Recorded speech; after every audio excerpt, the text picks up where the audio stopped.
We're going to check out a couple of hurricane lanterns from Dietz.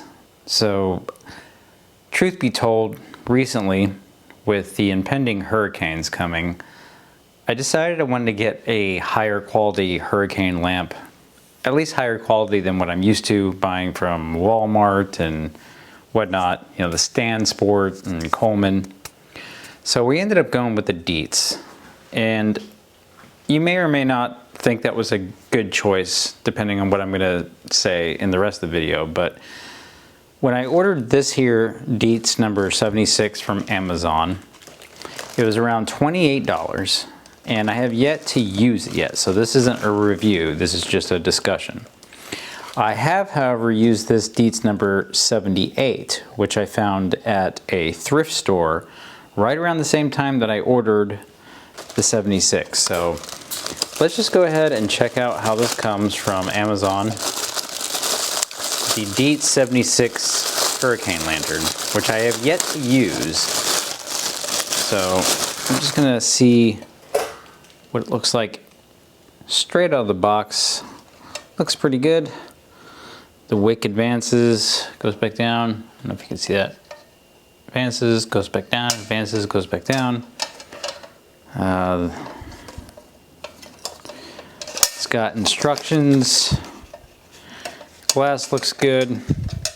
Overall, seems pretty decent construction. And again, you know, these are kind of a step above something that you would get at Walmart or a very low cost option on maybe Amazon or something. Taking a look at this yellow Dietz number 78, I don't see any yellow Dietz currently available, so I don't know how old this is. Again, I did get this from a thrift store. Now, this is the one that I've had the opportunity to use, and it wasn't last week, but the week before on a Friday. There was a storm on a Friday night, a rainstorm down here in Florida, and the power was out.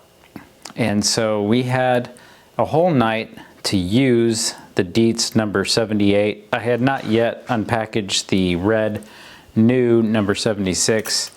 So we went ahead and used the Dietz number 78, carried it around the house, illuminating my way, and you can see the amount of light it provides. Again, when we do these videos in the light with actual luminescence from light bulbs, you can't really tell how much you're going to get illumination when it's a truly blackout or, you know, power down situation, which is why I took the opportunity to take some footage when the power was down during this rainstorm. And it did provide an ample amount of light despite the number 78 being a smaller lantern.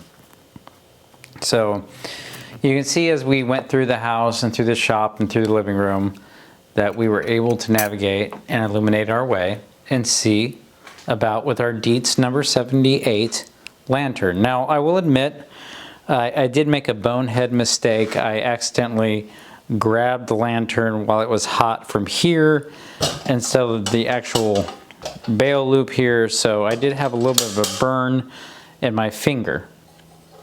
Overall, the Dietz number 78 performed rather well as a lantern. Now, I did have a friend of mine remark when they saw these lanterns in the background in another video, nice lanterns, and we got to discussing lanterns, and they mentioned that they had a foyer hand lantern.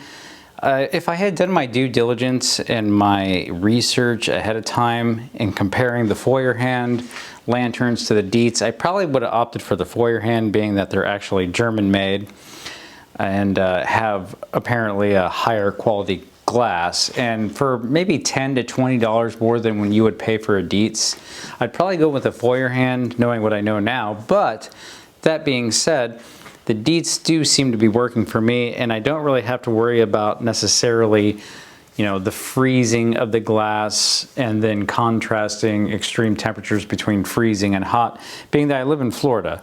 But if I was to live up north, I'd probably recommend a foyer hand. Now, that goes to, you know, towards the topic of quality depending on where it's made. The foyer hands are made in Germany, Dietz, although they did start out as an American-made company, they did eventually relocate overseas, ending up in the large Asian nation. So you could dispute whether or not there is quality issues associated with where they're made.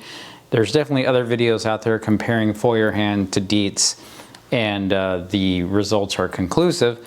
I'll let you go seek out those videos, but all I'm going to say is my experience with the Dietz lanterns so far have been rather positive and definitely better than any of the cheap, like sub $10, $20 lanterns that I had purchased in the past from, say, Walmart or really low cost ones off Amazon.